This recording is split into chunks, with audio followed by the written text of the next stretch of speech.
नमस्कार दोस्तों, आदर्श technical classes Dausa में आपका एक बार फिर से स्वागत है। दोस्तों आज की जो क्लास है अपनी एक नया चैप्टर अपन ले रहे हैं और जो नया चैप्टर है वो है वैद्युतिक लैंप यानी कि प्रदीप्ति इल्यूमिनेशन।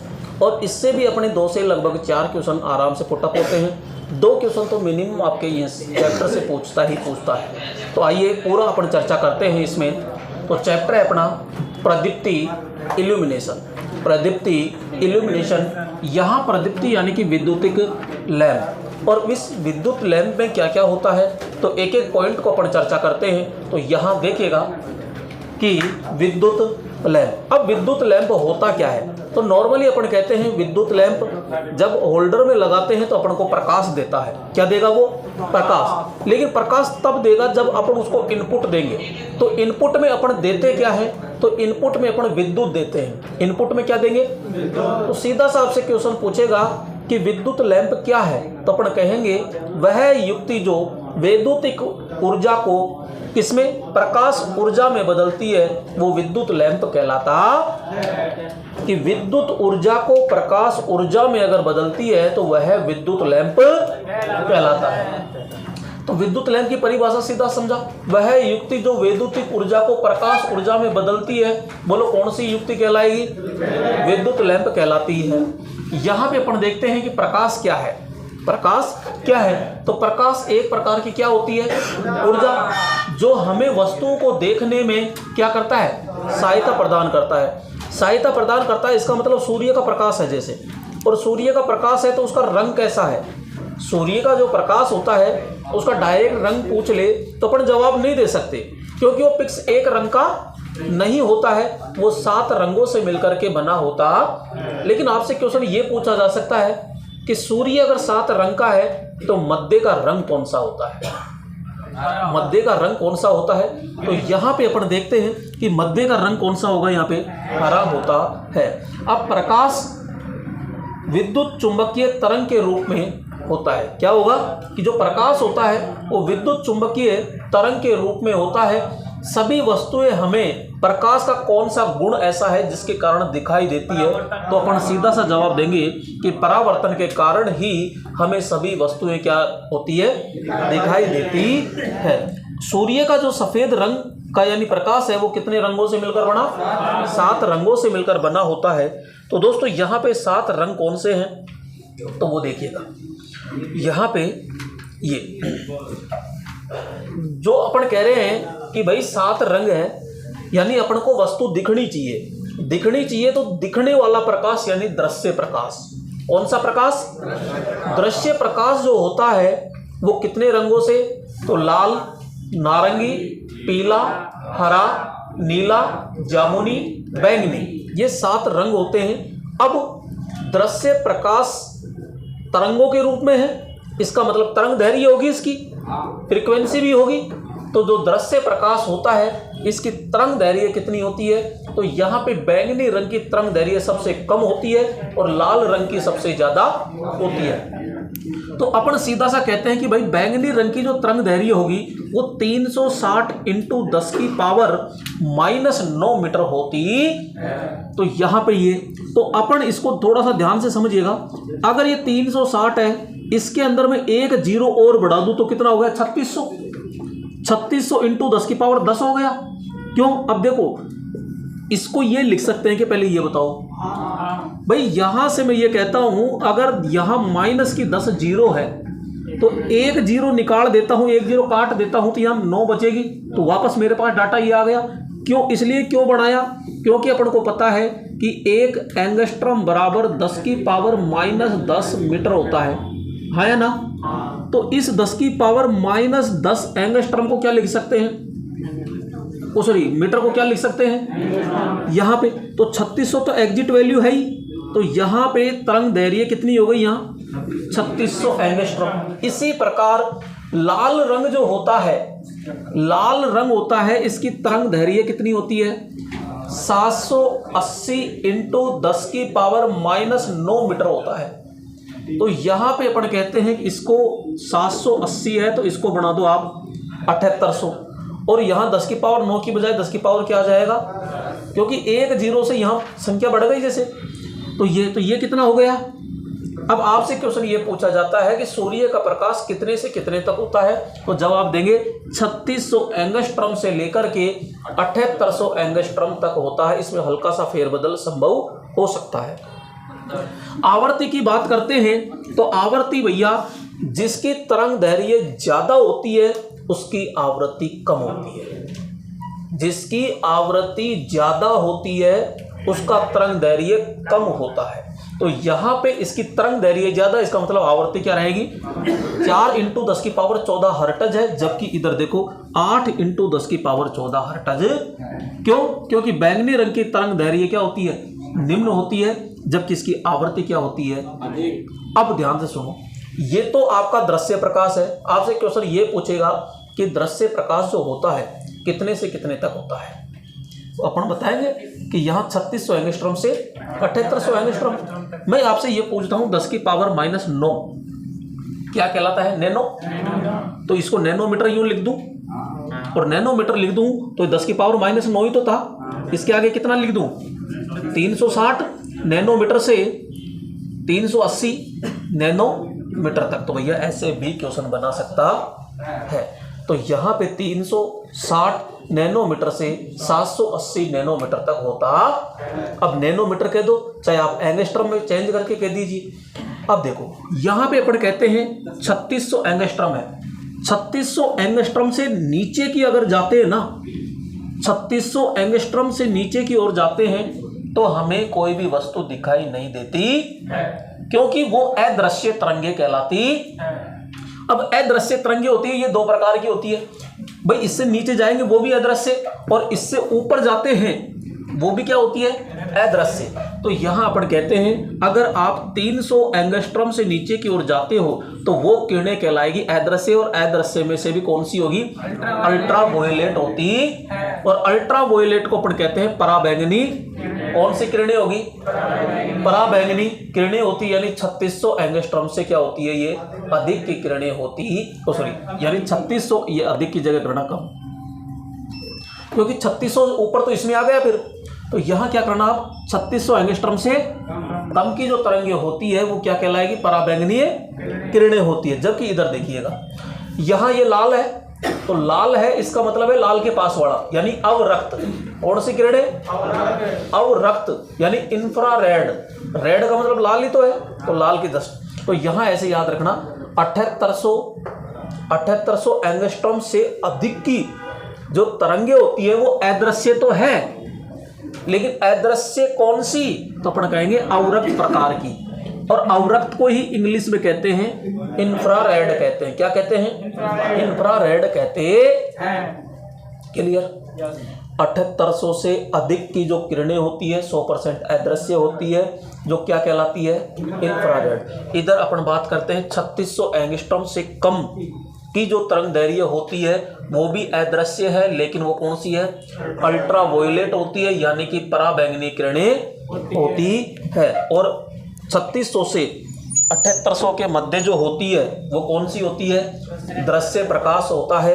तो यहाँ पे न्यूनतम तरंग दैर्घ्य किसकी होगी, किसकी होगी, और सबसे ज्यादा लाल की। तो मध्य का रंग पूछ ले तो हरा होता है। समझ में आया। तो ये बेसिक चीजें थी थोड़ी सी। अब यहाँ पे अपन आगे चलते हैं। अब क्वेश्चन आपसे ये पूछता है, देखो किसी भी प्रकाश सोर्स के फिलामेंट का तापमान 900 डिग्री सेंटीग्रेड तक केवल ऊष्मा देता है, तथा 900 डिग्री सेंटीग्रेड से अधिक होने पर ऊष्मा के साथ साथ वो प्रकाश भी। भाई अपन नॉर्मली ये कहते हैं कि अपन ने 10 रुपए का लट्टू तो लिया है, 10 रुपए का क्या ले लिया, यहाँ पे ये लट्टू ले लिया ये, और यहाँ पे ये जो स्प्रिंग होती है, ये जो स्प्रिंग होती है, इस स्प्रिंग को कहते हैं फिलामेंट। क्या कहते हैं, ये होता है आपका फिलामेंट। और ये फिलामेंट किसका बना होता है, टंगस्टन का बना होता है। किसका बना होता है, तो यहाँ पे ये ताप तंतु है, इसका मतलब ये गर्म होगा।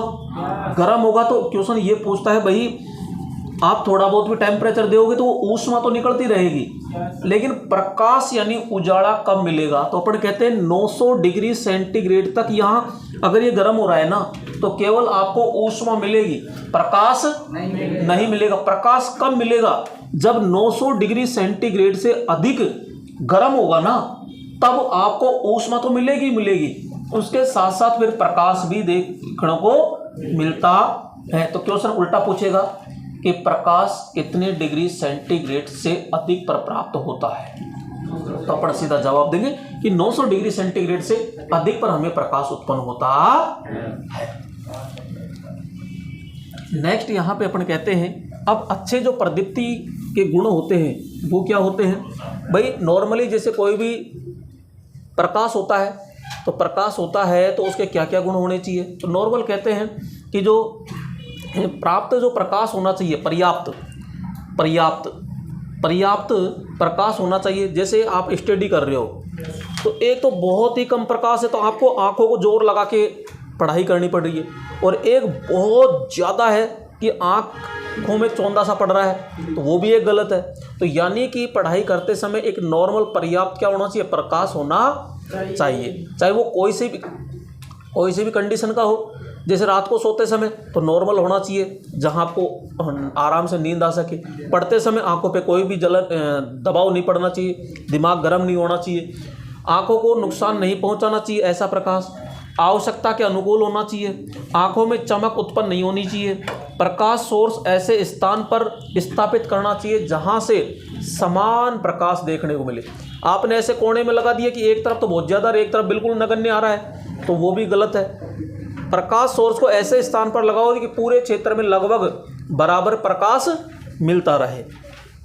अब यहाँ पे आपने प्रदीप्ति तो लगा दी, अब वहाँ प्रकाश भी आ गया, गुण देख लिए, लेकिन लाभ क्या है भाई? उजाला रहेगा, प्रकाश रहेगा, तो आप कोई भी काम कर रहे हो तो एक पूर्ण अच्छे तरीके से होगा कि नहीं होगा? उस कार्य की दक्षता में वृद्धि होगी कि नहीं होगी? दूसरी चीज़, थोड़ा सही समय पे जल्दी भी होगा। तो यहाँ अपन कहते हैं कार्यशाला में कार्य में क्या होगी? वृद्धि। दुर्घटना की संभावना क्या होगी? एक तो अंधेरे में कोई काम कर रहे हो तो चोट लगने की संभावना ज़्यादा है। आंखों पर तनाव क्या होगा? एक तो अंधेरे में यानी मोबाइल की टॉर्च में आप पढ़ रहे हो तो पढ़ तो रहे हो, लेकिन आंखों पे क्या होगा? तनाव ज़्यादा आएगा। दिमाग को आराम प्रदान करता है। नॉर्मल अगर प्रकाश है ना, तो आप रिलैक्स होकर आराम से पढ़ सकते हो, तो दिमाग को भी रिलैक्स प्रदान होता है। ये पॉइंट अब इम्पोर्टेंट है, प्रदीप्ति। अब ये प्रदीप्ति क्या है?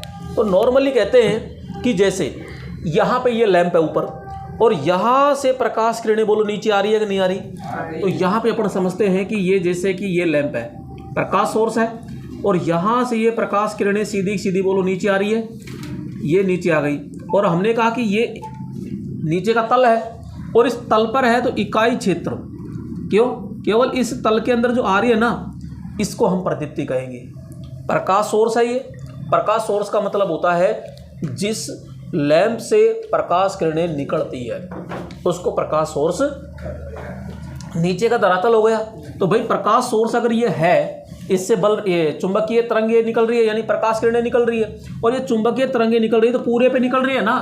पूरे से मतलब नहीं है हमको मतलब है इकाई क्षेत्रफल से।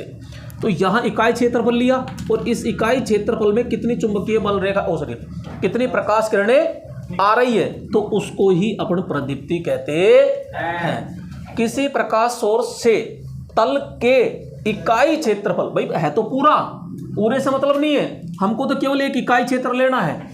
इकाई क्षेत्र पर आने वाली प्रकाश किरणों की जो संख्या होती है वही क्या कहलाएगी? प्रदीप्ति।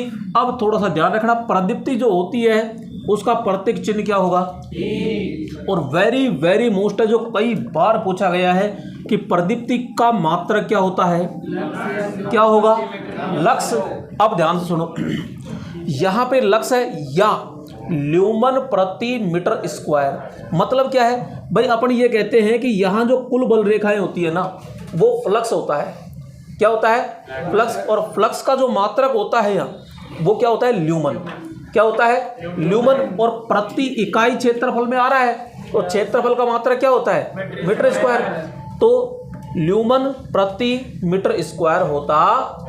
वैसे एक मात्रक फुट भी होता है, लेकिन ये याद अभी नहीं करना है। आपको एक तो लक्स याद रखना है, और एक याद रखना है ल्यूमन प्रति मीटर स्क्वायर। प्रदीप्ति का प्रतीक क्या है?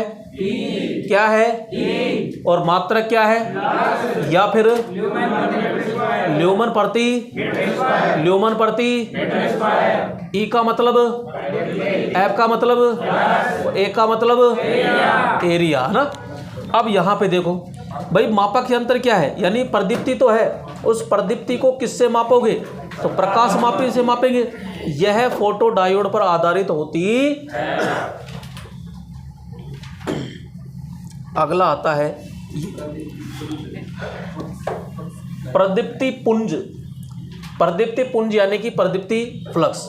अब मैंने ये कहा कि क्या है भाई, ये तो प्रकाश सोर्स है, प्रकाश सोर्स से प्रकाश किरणें निकली, नीचे धरातल है, धरातल पे टकरा रही है। तो अगर मैं इकाई क्षेत्र में लेता हूँ तो उसमें जो भी बल रेखाएं आ रही है वो मेरी प्रदीप्ति कहलाती है। अब मैंने कहा कि निकल कहाँ से रही है? कहते यहाँ से निकल रही है। तो ये पूरी जो बल रेखाएं है ना, ये पूरी संख्या, यानी इसका जो गुच्छा बन गया पूरी संख्या है, पूरी संख्या को ही अपन क्या कहेंगे? फ्लक्स कहते हैं। क्या कहते हैं? तो यहाँ पे देखो, किसी प्रकाश सोर्स से उत्सर्जित होने वाली प्रकाश किरणों की कुल संख्या, क्या भाई, यहाँ से निकल रही है तो यहाँ से प्रकाश किरणें निकल रही है, तो इसकी जो कुल संख्या होगी ना, वही क्या कहलाएगा? फ्लक्स कहलाएगा। क्या कहलाएगा? फ्लक्स कहलाएगा। यह फिर प्रकाश पुंज कह सकते हो। तो यहाँ पे प्रतीक क्या आएगा? एफ या फिर फाई होता है, एफ या फाई होता है। और मात्रक क्या है? दोस्तों इसको तरीके से याद करना, एक तो प्रदीप्ति का हो गया और एक फ्लक्स का। सीधा एक क्वेश्चन तो मात्रक से उठाता ही उठाता है। तो यहाँ पे एक ल्यूमन मीटर, एक ल्यूमन, ये ल्यूमन, ये सॉरी ल्यूमन मीटर नहीं, एक ल्यूमन बराबर कितना वाट होगा? तो अपन कहेंगे एक ल्यूमन में 0.0016 वाट होता। तो एक ल्यूमन में कितना वाट? तो 0.0016 वाट होगा। किसी कमरे के अंदर प्रदीप्ति छड़ व प्रदीप्ति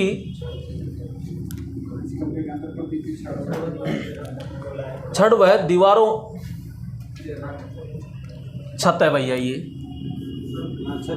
छत है। ये जो प्रदीप्ति है, प्रदीप्ति का मतलब हो गया प्रकाश किरण, प्रकाश किरण। तो ये प्रकाश किरण किस पर निर्भर करेगी? तो ये छत व दीवारों के रंग, एक तो छत पर डिपेंड करेगी, एक दीवारों पर रंग हो रहा है उस पर, और प्रकाश व्यवस्था यानी प्रकाश सोर्स व तल के मध्य की दूरी। आपने यानी सोर्स लट्टू है, कितनी ऊंचाई पे लगा रखा है या नीचे लगा रखा है, एक तो दूरी हो गई, एक उस पर दीवारों पे कौन कौन सा रंग है उस पर डिपेंड करता है। तो ये चीज़ ध्यान रखिएगा। और किस तरीके से आपने लगा रखा है तो प्रकाश डिपेंड करता है। आपने कमरे में चारों तरफ सफ़ेद ही सफ़ेद करा रखा है तो आपको प्रदीप्ति क्या है? बहुत ज़्यादा चमकती हुई नज़र आएगी। और एक डार्क रंग करा रखा है तो वहाँ पे आपको कम थोड़ा सा नज़र आता है। एक होता है ठोस कोण। ये क्या है? तो अपन कहते हैं किसी खोखले गोले के केंद्र पर बना आयतनात्मक कोण ठोस कोण कहलाता है। मतलब क्या है? तो मैंने कहा कि एक गोला है, ये लो, इसका केंद्र कहाँ है? ये रहा, और इस केंद्र पर बना आयतनात्मक मतलब ये, यानी इस प्रकार से ये आयतनात्मक बन गया। गोला है, गोले का केंद्र, केंद्र पे क्या बन गया? आयतनात्मक जो कोण तैयार होता है उसी को अपन क्या कहते हैं? ठोस कोण कहते हैं। तो ये ठोस कोण है। अब प्रतीक क्या हो गया? ओमेगा। क्या होता है? ओमेगा, या ओमेगा कहते हैं वैसे तो, ओमेगा, है ना। लेकिन आप तो याद रखो ये डब्लू की तरह होता है, यूं हल्का सा अंदर की ओर झुकता हुआ। मात्रक क्या होता है? स्टेरेडियन। क्या होता है? ये भी इंपॉर्टेंट ध्यान रखना। तो यहाँ ओमेगा और मात्रक क्या हो जाएगा? स्टेरेडियन होता है। तो यहाँ एक स्टेरेडियन बराबर कितना होता है? ये इंपॉर्टेंट है भैया। और एक स्टेरेडियन यानी 4 पाई का मान कितना होता है? 12.57 होता है। तो डायरेक्ट वो पूछ लेगा एक स्टेरेडियन का मान। तो एक स्टेरेडियन का मान डायरेक्ट भी अपन बता सकते हैं कि 12.57 होता। क्लियर?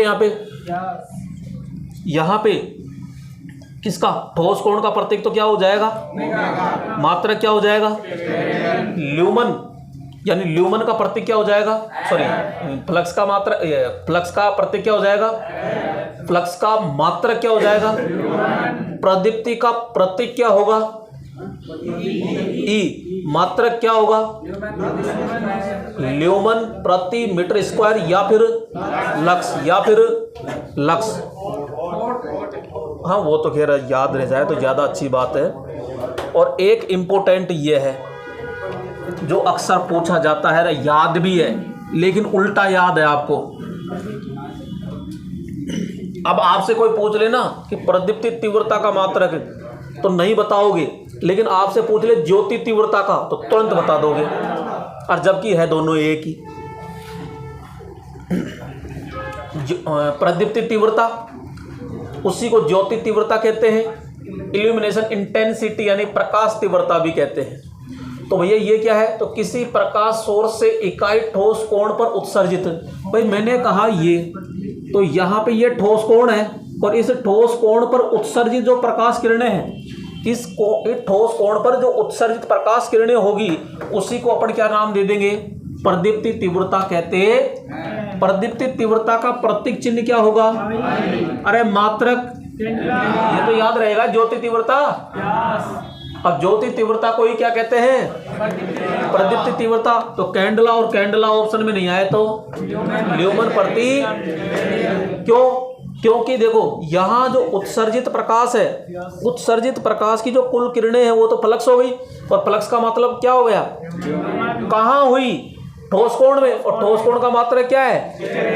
स्टेरेडियन। तो यहाँ तुरंत अपन ने कहा कि ल्यूमन प्रति स्टेरेडियन।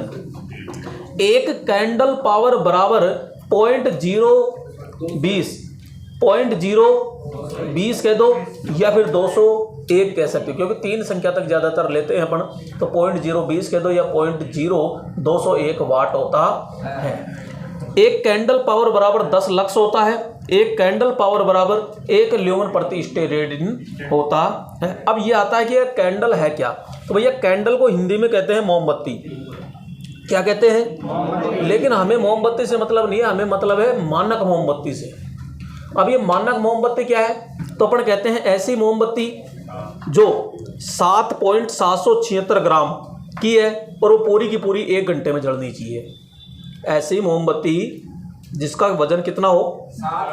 7.776 ग्राम हो और वो पूरी की पूरी कितने घंटे में जलनी चाहिए? तो वो मोमबत्ती क्या कहलाएगी? मानक मोमबत्ती कहलाती। तो यहाँ सीधा सा अपन ये पढ़ते हैं कि 7.776 ग्राम प्रति हावर की दर पर जलने वाली मोमबत्ती, बोलो कौन सी मोमबत्ती कहलाती है? अब आता है कैंडल शक्ति के प्रकार। तो ये आपको याद नहीं करने, हो जाए तो अच्छी बात है।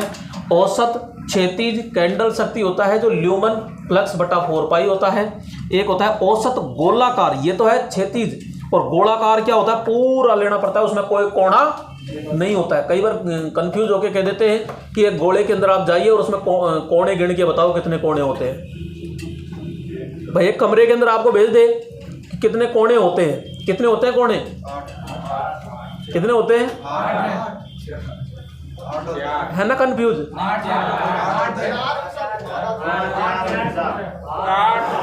शाबाश। अब ये प्रश्न ये नहीं कह सकते कि समझाओ हमें तरीके से।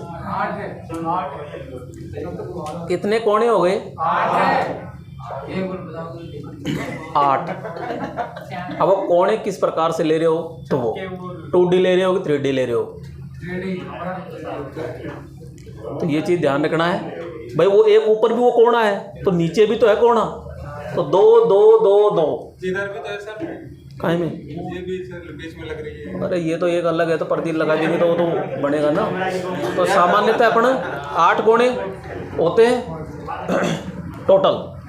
तो यहाँ पे तो यहाँ कोई क्या कोना नहीं होता, इसलिए इसको पूरा लिया जाता है। तो संपूर्ण फ्लक्स उसमें 4 पाई का अपन क्या दे देते हैं? भाग दे देते हैं। यहाँ जरूर नहीं है 4 पाई लिखे, 12.57 भी लिख सकते हैं, है ना। तो औसत अर्धगोला, ये पूरा गोला था, ये अर्धगोला, तो अर्धगोले का फ्लक्स ले लेंगे। यहाँ संपूर्ण गोले का था, यहाँ अर्धगोले का, और 4 पाई है तो अपन 2 पाई का भाग दे देते हैं। अब एक चमक यानी चमकीलापन या ब्राइटनेस किसी सतह के प्रति इकाई क्षेत्रफल की प्रदीप्ति को अपन क्या कहते हैं? ये इम्पोर्टेंट नहीं है, सीधा आते हैं। ये एक तो चौंद है, ग्लेरी, यानी ऐसा प्रकाश होता है जो अचानक आंखों में पड़ता है और अपन खुली आंखों से उसको नहीं देख पाते हैं। जैसे सूर्य का प्रकाश होता है या फिर रात के समय कोई भी भारी वाहन होता है तो उसकी आंखों में फोकस आती है लाइट की, तो भी अपन देख नहीं पाते हैं, तो उसे अपन चौंद या ग्लेरी कहते हैं।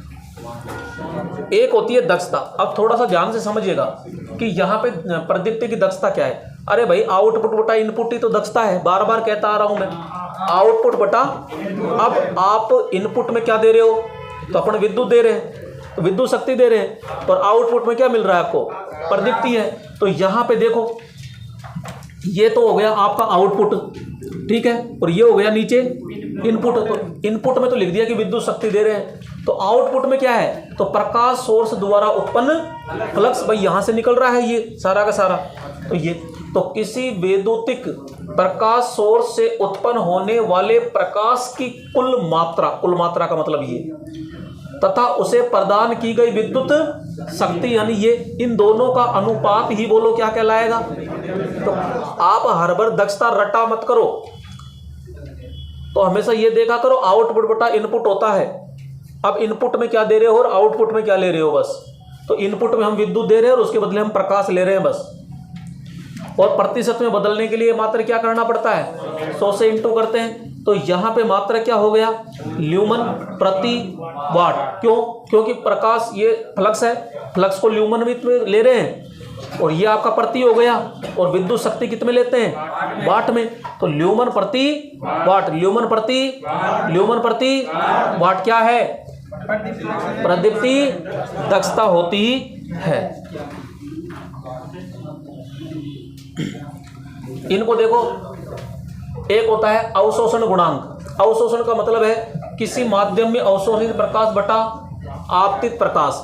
आपतित प्रकाश का मतलब क्या है, आपतित कहते हैं ना, आपतित किरण, यानी जो टोटल आ रहा है। और जैसे मैं कोई बीच में पर्दा लगा दूं और वो पर्दा कितना अवशोष कर रहा है, कोई पतला सा कपड़ा लगा दिया तो उसमें भी नीचे प्रकाश हो जाएगा लेकिन कम जाएगा। तो पकड़ा कपड़ा है, कुछ ना कुछ अवशोष तो कर रहा है, तो वहाँ क्या हो गया, किसी माध्यम में अवशोषित प्रकाश और बटे में आपतित प्रकाश। तो भाई ये तो ज्यादा होगा ना, और ये तो अवशोषित कम करेगा, तो ज्यादा का भाग कम में दो, तो पॉइंटों में तो जाएगा। तो अपन कहेंगे 1 से, तो यहाँ आपसे कहेगा अवशोषण गुणांक का मान क्या होगा, 1 से। तो ये अगला आता है परावर्तन गुणांक। तो परावर्तन गुणांक में कुछ नहीं है, किसी माध्यम में परावर्तित प्रकाश बटा आपतित प्रकाश, टोटल आया आपतित, और किसी माध्यम में परावर्तित प्रकाश, तो ये भी परावर्तन पूरा थोड़ी होगा, कम ही होगा। तो कम का भाग ज्यादा में दो, सॉरी कम में ज्यादा का भाग दीजिए, तो गुणांक का मान कितना आ जाएगा, 1 से कम।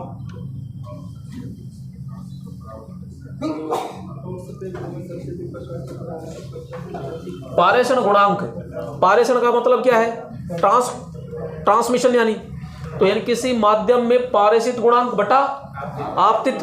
तो पारेषण भी तो क्या होता है, कम ही होता है आपतित की बजाय, तो यहां भी क्या हो जाएगा, 1 से कम होता है। एक होता है उपयोगिता गुणांक, यानी यूटिलाइजेशन फैक्टर। तो उपयोग किया गया प्रकाश तथा उत्पन्न प्रकाश का अनुपात क्या कहलाता है। भाई मैं ये कह रहा हूं, जैसे प्रकाश सोर्स लग रहा है, इसने तो पूरा 100% दे दिया जैसे उत्पन्न प्रकाश, और आप कितना यूज कर रहे हो। तो मैं कह रहा हूं जैसे ये बेंच खाली है, तो अब इस प्रकाश ये यूज आ रहा है क्या, भाई आप जहां पे यूज ले रहे हो वो तो टोटल में से कम यूज ले रहे हो या ज्यादा, कम ही तो ले रहे हो।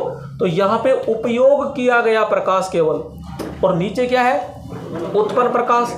तो यहाँ पे ये ज्यादा है और ये क्या है, कम। तो इसका मान भी क्या आएगा, 1 से कम। तो इसका मान क्या होता है, 1 से कम। एक होता है अवपात गुणांक, यानी डिप्रिसिएशन फैक्टर, यानी हास्य गुणांक। ये क्या होता है, तो इसको भी समझो। अब जैसे दीपावली आती है, दीपावली में अपन साफ सफाई करते हैं, लेकिन साफ सफाई करने से पहले आप कमरे की चमक देख लीजिए क्या है, और दूसरे दिन जब साफ सफाई करके अपन नाइट को अपन सोते हैं उस समय देखो, तो अपन कहते हैं यार आज जोरदार चमक रहा है, जबकि लैंप भी वही था, कमरे की दीवार सब वही है, केवल आपने क्या है साफ सफाई की यानी धूल को हटाया है केवल। तो सामान्यतः सभी वस्तु साफ होने पर उत्पन्न प्रकाश, और एक है वास्तविक प्रकाश। वास्तविक का मतलब है पहले जो प्रकाश दे रहा था वो, और फिर आपने सारी वस्तुओं को चमका दिया, चमकाने के बाद जो प्रकाश कितना मिला वो, तो भाई ये तो ज्यादा होगा ना अब, और ये क्या है, कम था वास्तविक। तो अब इसका भाग इसमें दीजिए, तो मान क्या मिलेगा, एक से ज्यादा ही मिलेगा। तो यहां इस तरह मिलता है।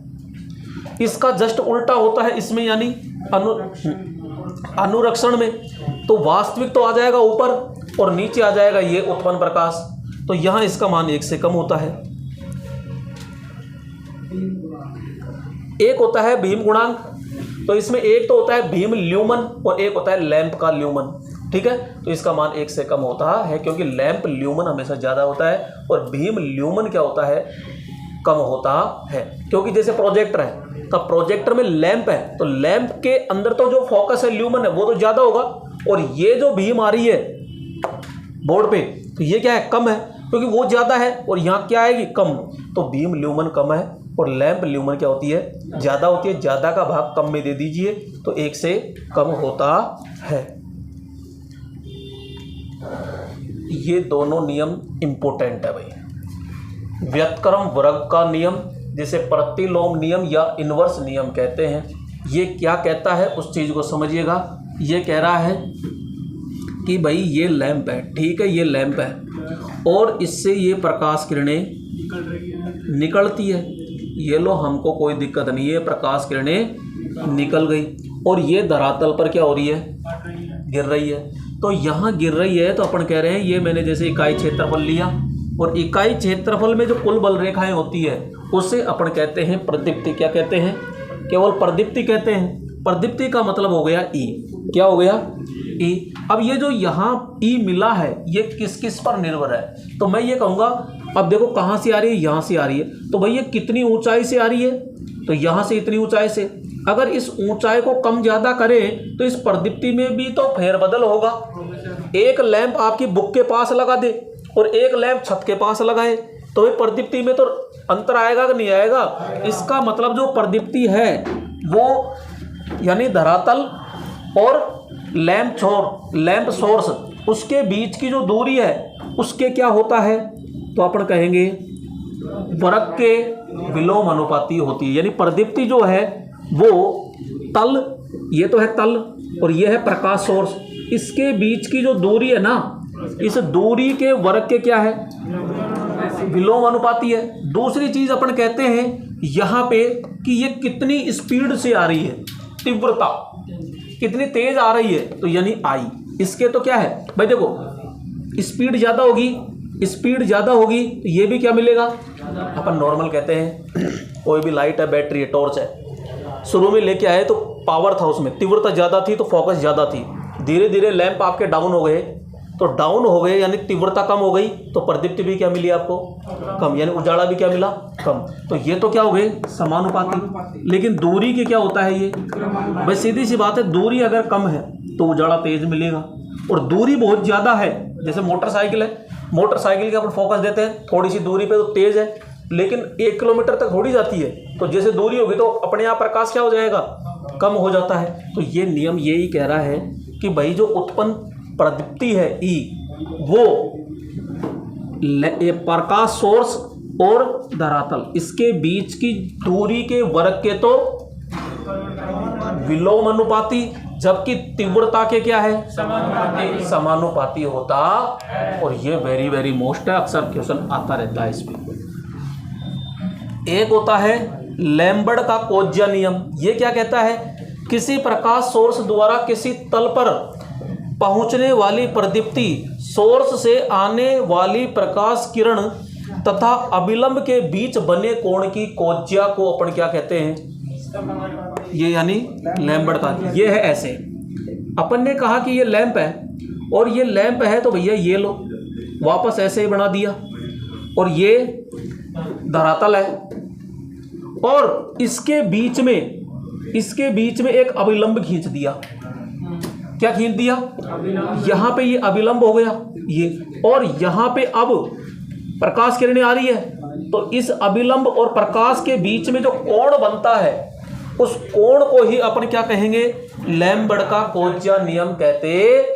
तो किसी प्रकाश सोर्स यानी ये द्वारा किसी तल पर पहुंचाने वाली प्रदीप्ति यानी ये आ गई, ठीक है, और सोर्स से आने वाली प्रकाश किरण आ रही है तथा अभिलंब के बीच, ये अभिलंब डाल दिया, के बीच बने कोण की कोज्या के समानुपाती होती है। तो यहाँ पे जो कोण है कोज्या है उसको कोस थीटा से रिप्रेजेंट करते हैं। तो इस शब्द को इसमें भी जोड़ सकते हैं, ई समानुपाती आई बटा डी का स्क्वायर इनटू में यहाँ पे कोस थीटा पर लिख सकते हैं। तो ऐसे भी इसको कंप्लीट किया जा सकता है। यानी प्रदीप्ति है जो कोस थीटा के क्या होती है, समानुपाती। प्रदीप्ति है तो तीव्रता के समानुपाती, लेकिन जो प्रदीप्ति होती है ये दूरी के वर्ग के क्या होती है, विलोम अनुपाती होती। ये इंपॉर्टेंट था।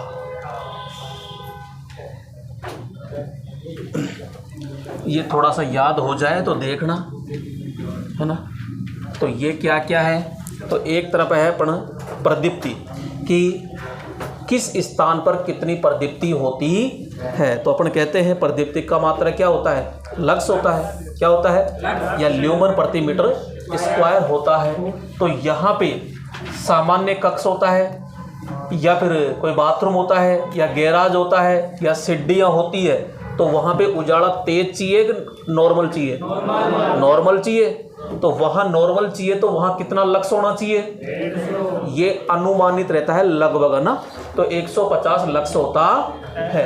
फिर जैसे अपन कहते हैं कोई भी आप छोटे कार्य करते हो, क्या कार्य करते हो, छोटे कार्य करते हो, तो यहाँ पे लक्स कितना होगा, 250 से 500 तक जाता है भैया, ये है ना, 250 से 500 तक। लेकिन अपन ये कहते हैं बहुत छोटे कार्य है, या फिर कोई ड्राइंग बना रहे हो या कोई छोटी घड़ी है तो उसके कल पुर्जे आप सुधार रहे हो, तो वहाँ पे प्रकाश तेज चाहिए आपको, और तेज चाहिए तो लगभग कितना होना चाहिए आपके पास में, 1000 से 2000 ल्यूमन प्रति मीटर स्क्वायर होना चाहिए। नेक्स्ट कहते हैं कोई लाइब्रेरी है या कोई कक्षा कक्ष है या फिर अध्ययन कक्ष है, जैसे नॉर्मल अपन पढ़ रहे हैं, तो यहाँ पे कितना होगा, 250 से 500। हाँ बिल्कुल चेक करेंगे, क्योंकि अपने 2-2 3-3 लग रही है, 2 तो आगे है एक पीछे है, काफ़ी है। हाँ बिल्कुल, क्योंकि वो ऑटोमेटिक हल्का सा पता लग जाता है कितना अपन को एहसास हो रहा है, कितना नहीं हो रहा है। अब अस्पताल की बात करते हैं, तो अस्पताल में अलग अलग स्थानों पे अलग अलग होता है। जैसे नॉर्मल है वार्ड, वार्ड का मतलब होता है कोई भी एक्सीडेंट हो गया तो उसका इलाज करने के बाद जिस रूम में भर्ती कराया जाता है वो दिन रात वहाँ पे आराम से लेटा रहता है, उसको वार्ड कहते हैं। तो वहाँ तो नॉर्मल प्रकाश क्या हो सकता है, तो यहाँ पे 150। अब फर्स्ट एड, जैसे आप कोई क्लिनिक पे जाते हो, आवाज़ नहीं भाई, जहाँ पे आप क्लिनिक पे जाते हो और क्लिनिक पे जाने के बाद वहाँ जब वो इलाज करता है, कोई बैंडेड लगाता है, पट्टी वट्टी लगाता है, तो वो फर्स्ट एड रूम होता है जिसमें कितना होना चाहिए, ज़्यादा होना चाहिए, तो वहाँ 250। लेकिन जैसे सपोज करो एक्सीडेंट थोड़ा ज़्यादा था तो ऑपरेशन के लिए बोल दिया, तो अब ऑपरेशन कक्ष के अंदर जाएंगे तो वहाँ ऑपरेशन कक्ष के अंदर तो कितना होगा, लेकिन पूरे ऑपरेशन कक्ष में तो है 500 से 1000, लेकिन जिस बेंच पे लिटाकर आपका ऑपरेशन किया जाएगा तो उस जगह एक और अलग से लैंप डाला जाता है, तो वहाँ उसकी मात्रा ज़्यादा होती है। तो ऑपरेशन, एक तो टेबल है और एक ऑपरेशन कक्ष है। कक्ष का तो है 500 से 1000 और एक होता है ऑपरेशन टेबल, जहाँ ये कितना होगा, 2000 होता है। एक होता है कोई कार्यशाला है, औद्योगिक कोई फैक्ट्री खोल रखे हो तो वहाँ कितना होना चाहिए, 500 से 1000। कोई दुकान है, प्रदर्शनी है, तो वहाँ 250 से 500। ये लगभग डाटा आपको अनुमान से याद होना भी चाहिए। अब यहाँ से क्वेश्चन एक तो पूछा जाएगा भैया, ये आपको तरीके से पता होना चाहिए कैसे लगाया जाता है, क्या होता है क्या नहीं होता है, तो ध्यान से समझिएगा इस चीज़ को। टॉपिक है प्रदीप्ति प्रकाश व्यवस्था के प्रकार। अब भाई यानी लैंप को किस अवस्था में लगाने पर कितना मिलेगा, तो ध्यान से समझो। यहाँ पे कोई इस प्रकार का लैंप है तो भैया ये पूरा का पूरा नीचे देगा कि नहीं देगा, तो पूरा का पूरा नीचे तो मिलेगा तल पर, धरातल यानी। तो पूरा प्रकाश मिलेगा तो कितना मिलेगा लगभग, और 10% इधर उधर चल जाएगा। तो अगर ऐसी कंडीशन आती है जिसमें 90% नीचे मिले तो वो कंडीशन कहलाती है आपकी प्रत्यक्ष प्रकाश व्यवस्था। जैसे आपके टेबल लैंप लगाते हो या नाइट लैंप लगाते हो, तो वहाँ पे टेबल लैंप लगाते हो तो वहाँ जैसे पढ़ते हो तो पूरा का पूरा आपकी बुक के ऊपर ही तो आएगा प्रकाश, और इधर उधर बिल्कुल अंधेरा सा ही रहता है। तो वो कौन सी व्यवस्था कहलाई जाएगी, प्रत्यक्ष। क्या कहलाई जाएगी, जब प्रत्यक्ष हो गया तो इसको आधा कर दो, यानी अर्ध अप्रत्यक्ष। क्या, अर्ध प्रत्यक्ष, अप्रत्यक्ष नहीं प्रत्यक्ष। ये भी प्रत्यक्ष है, ये भी प्रत्यक्ष है, लेकिन ये पूरा है तो ये कौन सा होगा, आधा होता है। अब आधे में ये है कि प्रेजेंट में जो आजकल घरों में आप एलईडी लगाते हो वो, तो एलईडी देखो ऐसे ही मिलेगी देखने को, इस तरह कटोरी सी। तो इसमें से अब ये पूरा 90% थोड़ी आएगा, तो अपन कहते हैं लगभग 60 से 90% तो नीचे तल की ओर आएगा। और अब 100 में से घटाओ 60 यानी 40, और 90 घटाते हैं तो 10, तो 10 से 40% इधर उधर फैल जाता है। तो कहाँ लगाएंगे इसको, तो अपन कहते हैं सामान्य कार्यों में लगाते हैं, घरों में लगाते हैं, दुकान आदि के अंदर ये व्यवस्था होती है। तो नॉर्मल आपसे पूछ ले कि भाई इस व्यवस्था में यानी कौन सी व्यवस्था, अर्ध प्रत्यक्ष, अर्ध प्रत्यक्ष। तो अर्ध प्रत्यक्ष के अंदर प्रकाश नीचे तल पर कितना मिलेगा, तो अपन कहेंगे नीचे तो मिलेगा 60 से 90। लेकिन आपसे उल्टा भी पूछ सकता है मेरे दोस्त, कैसे कि अर्ध प्रत्यक्ष प्रकाश में ऊपर छत की ओर कितना मिलेगा। जब 60 से 90 नीचे मिल रहा है तो 10 से 40 ऊपर मिलेगा। तो आप 10 से 40 कर दो ना, ऊपर का पूछ रहा है तो जरूरी थोड़ी है नीचे का ही करो। भाई वो नीचे का पूछता है तो नीचे का बताओ, और ऊपर का पूछता है तो ऊपर का। अब देखो ये यहां पे अब आ गया बिल्कुल उल्टा। भाई ये तो कह रहा है प्रत्यक्ष और ये कह रहा है अप्रत्यक्ष। अप्रत्यक्ष का मतलब है ये तो हमारी छत है मकान की, और यहां से इस प्रकार से लटका दिया और इसमें एक लैंप ऐसा लगाया कि पूरा का पूरा प्रकाश ऊपर की ओर दे रहा है। तो भैया ऊपर की ओर दे रहा है तो छत पर कितना मिलेगा, अब 10% इधर उधर फैल जाता है वो। तो नीचे तल पर नीचे कितना मिला, नीचे तो 10% ही आ रहा है ना। अब इसको कैसे भी पूछ सकता है वो। तो ये कहाँ लगाया जाता है, तो अपन कहते हैं सिनेमा हॉल होते हैं या डांसिंग रूम होते हैं, तो वहां पे इनको लगाया जाता है। एक होता है ये अर्ध अप्रत्यक्ष, अर्ध यानी इसको उल्टा करके लगा दिया, था तो यही लेकिन ये नीचे लटक रहा है, इसको ऊपर कर दिया। तो भाई ऊपर कर दिया तो अब ऊपर छत की ओर कितना जा रहा है, 60 से 90। आपसे पूछे नीचे कितना आ रहा है, तो नीचे तो 10 से 40 ही आ रहा है। तो कहाँ लगाते हैं, तो भाई ये तो सजावटी लैंप है जो होटल या आदि जगह लगाते हैं, अपने घरों में थोड़ी लगाएंगे इसको। घर वाले जूते ओढ़ देंगे, ये क्या लगा दिया औंधा, सीधा लगा। तो यहाँ पे दूसरी चीज एक होता है सामान्य प्रकाश व्यवस्था, 10 रुपए का लट्टू, चारों तरफ से ये तो पूरा देता है वो, तो 50% ऊपर देगा, 50% नीचे, यानी चारों तरफ बराबर देता है। तो सभी यानी उच्च स्थानों पर सजावटी लैंप आदि घरों में प्रयोग करते हैं। तो भैया इसमें आपसे डायग्राम देके नाम पूछ सकता है या नाम देके डायग्राम पूछ सकता है, यानी नाम देके शकल सूरत पूछ सकता है, शकल सूरत देके, और या फिर नाम देके यूज पूछ सकता है, यूज। तो ये थोड़ा सा ध्यान रखिएगा, है ना। यहां से ये वेरी मोस्ट है सारणी, क्वेश्चन आने के चांसेज है, तो इसको मोस्ट में डालना। अब देखो लैंप के प्रकार, तो लैंप के प्रकार पढ़ते हैं अब यहाँ पे। तो ताप दीप्त लैंप यानी इनकैंडिसेंट लैंप। अब ताप दीप्त का मतलब क्या है कि ऐसा लैंप जो ताप के द्वारा प्रकाश दे। नाम ही क्या कह रहा है, ताप दीप्त, यानी ताप के द्वारा उजाला दे, दीप्त हो जाए, वो जल जाए ताप के द्वारा, तो वो लैंप ही क्या कहलाएगा, ताप दीप्त। पढ़ो, जिन लैंपों में फिलामेंट गर्म होकर प्रकाश उत्पन्न करता है, ये प्रकाश है ना, तो प्रकाश उत्पन्न करते हैं ताप दीप्त लैंप। अब देखो भैया प्रकाश यानी ताप दीप्त लैंप देता है, इसका मतलब उसमें स्प्रिंग सी होगी, और स्प्रिंग सी होती है तो फिलामेंट होता है। अब वो फिलामेंट किसका बना होता है, किसका बना होता है, और हम बस टंगस्टन ही जानते हैं और दूसरा जानते नहीं है। जबकि ध्यान रखना लैंपों में फिलामेंट होता है टंगस्टन, कार्बन, एक होता है टंटालम और एक होता है ओस्मियम। इन चारों के ही फिलामेंट बनाए जाते, लेकिन 99.99% अपन कौन सा यूज लेते हैं? ये टंगस्टन यूज लेते हैं। नंबर 1 पे ये और फिर नंबर 2 पे ये तो हम बहुत नगण्य यूज लेते, क्योंकि टंगस्टन का जो गलनांक होता है इन सभी में से सबसे ज़्यादा होता है और इनका गलनांक कम होता है। भैया गलनांक कम होता है तो ये तो तुरंत ही पिघल करके फ्यूज हो जाएगा, फिर क्या काम का? कोई काम का ही नहीं है। लेकिन अपन बनाते तो है।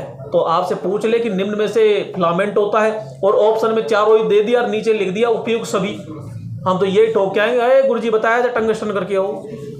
तो ये ध्यान रखना, टंगस्टन का भी होता है, कार्बन का भी होता है, टंटालम का भी होता है, ओस्मियम का भी होता है, लेकिन सबसे ज़्यादा कौन सा यूज करते हैं? समझ में आया? नेक्स्ट, लैंप का प्रतीक ये ऐसे होता है या फिर ऐसे होता है, ठीक है? तो लैंप बार बार अपन बनाते भी आई हो, तो ये लैंप का प्रतीक है। लैंप की कैप का व्यास कितना होता है? भाई 10 रुपए का लट्टू होता है तो उसके पीछे का ये जो भाग है ये, इसका व्यास कितना होता है? 15 mm होता है। तो यहाँ 15 का मतलब हो गया 1.5 सेंटीमीटर होता है। फिक्स रहता है ये, चाहे कितने वाट का लैंप ले लीजिए आप। अब यहाँ जो ताप तंतु लैंप है, ताप दीप्त, वो अलग अलग भागों में बांट दिया गया। कितने भागों में बांट दिया? अलग अलग भागों में। तो 2 प्रकार में बांट दिया कि भाई फिलामेंट तो बना रहे हो, लेकिन फिलामेंट किसका? तो हम कह रहे हैं भैया हम तो कार्बन का बनाएंगे। बना ले भाई, तेरी मर्जी। तो यहाँ पे जैसे ही कार्बन का अपन फिलामेंट यूज लेते हैं तो उसका बाहरी आवरण तो किसका होगा? फिलामेंट किसका बनेगा? और वो साफ कह रहा है कि कार्बन फिलामेंट तंतु लैंप है और जबरदस्ती आप ठोक रहे हो उसमें कि साहब फिलामेंट किसका बने? टंगस्टन का। अरे भैया ऐसा मत कर देना, साफ कह रहा है वो तो पहले ही कि कार्बन फिलामेंट तंतु लैंप, तो फिलामेंट किसका बनाओ? लेकिन भाई साहब यहाँ उजाला पूरा भरपूर नहीं मिलेगा आपको, बहुत कम मिलेगा। तो यहाँ पे ये हो गया, वाट क्षमता 50 वाट तक होता है ये, और दक्षता 2.5 से 4 ल्यूमन प्रति वाट होती। कितनी होगी? 2.5 से 4 ल्यूमन प्रति वाट होती है। किसकी दक्षता? कार्बन फिलामेंट की। और भाई सब ज़्यादा याद मत करना, कार्यकारी जो तापमान है वो 2000 डिग्री तक है इसका। दूसरा उपयोग डिमिंग परिपथ है, इंडिकेटर है, बैटरी चार्जिंग परिपथ है या ऊष्मा विकिरण आदि में करते हैं। कार्यकारी आयु है 600 से 800 घंटे होती है और यह लाल रंग का निम्न प्रकाश देता है। एक लाइन तो ये याद करना, एक फिलामेंट याद कर लेना, और एक याद करना चाहो तो एक रह गया 2 बस, और याद मत करना। बचने को तो ये पूरा ही बच रहा है ये।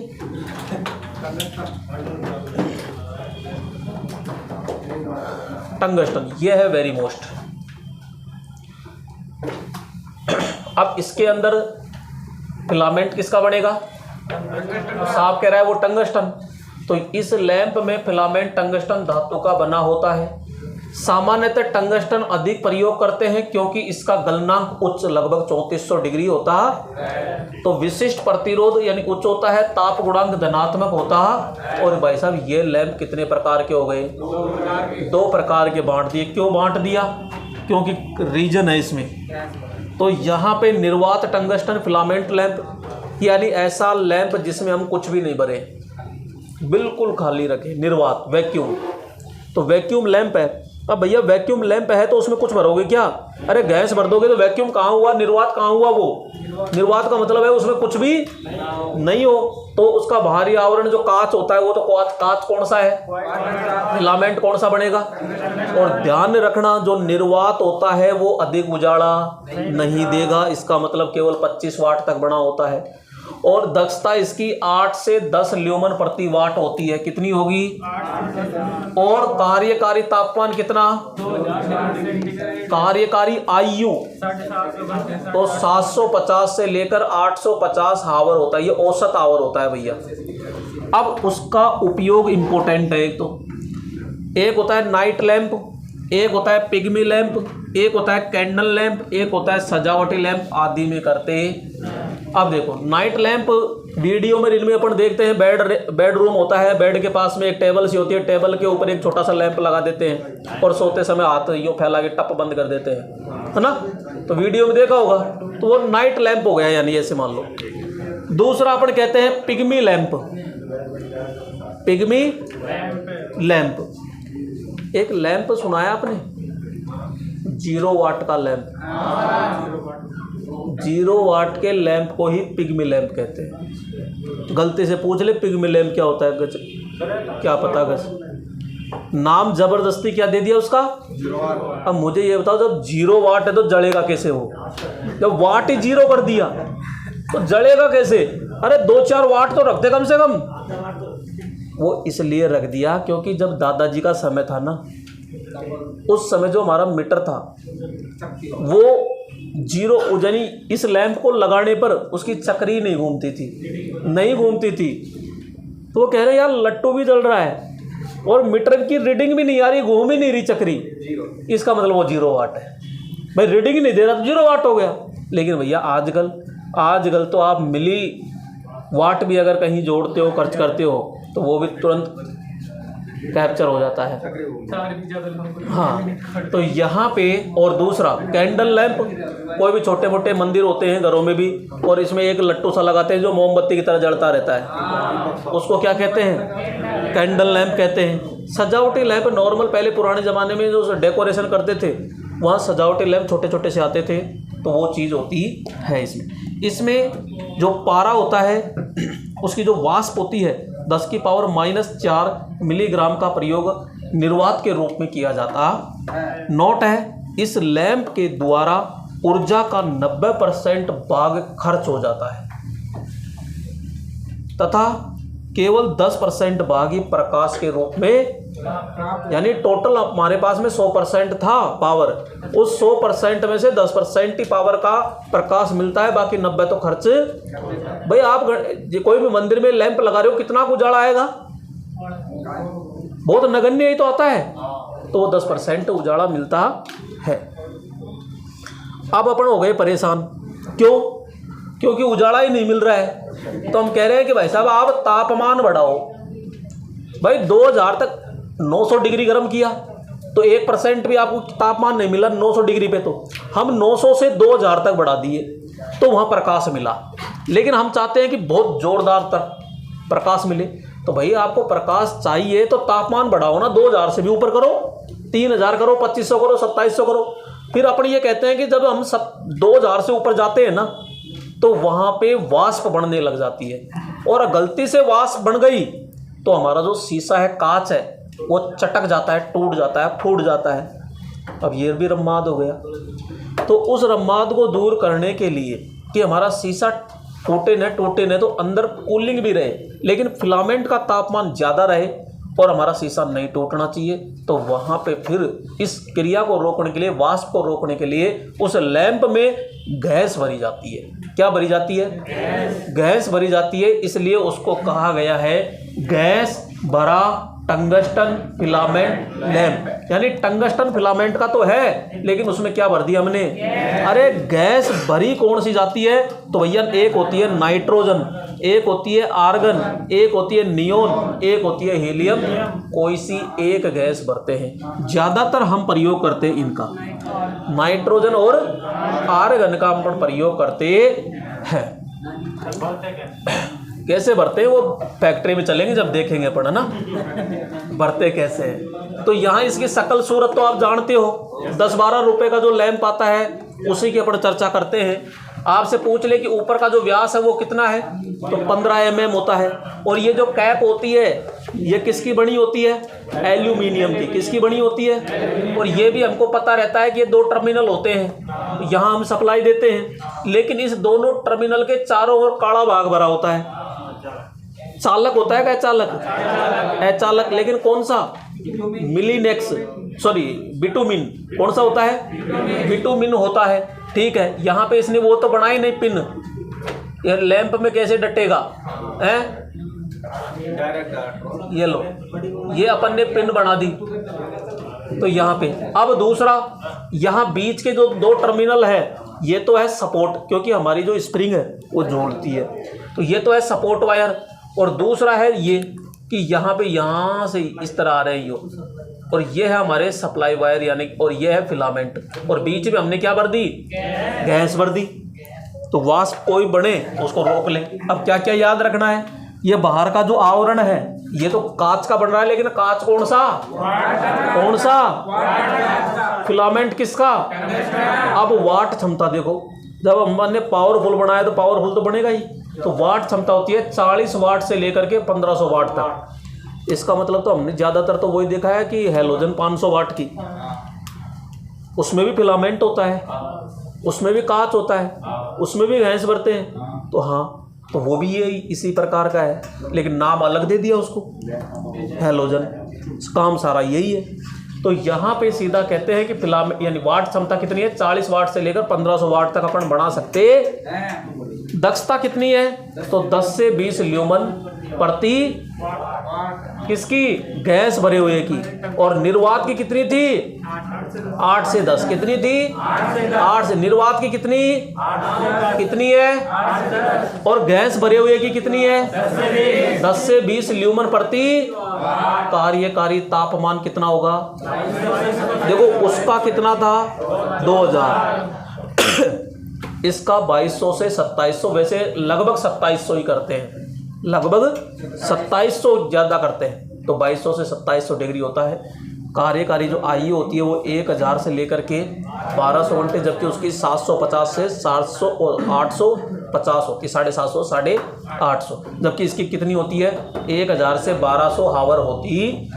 सामान्यतः सभी जगह पर यूज करते हैं। 10 रुपये का लट्टू आप कहाँ कहाँ यूज करते हो। अब गैस कौन सी भरते हैं, तो गैस अपन नाइट्रोजन है, आर्गन है, नियोन, हीलियम, ये भरते हैं। यहाँ उपनाम जो होता है जी,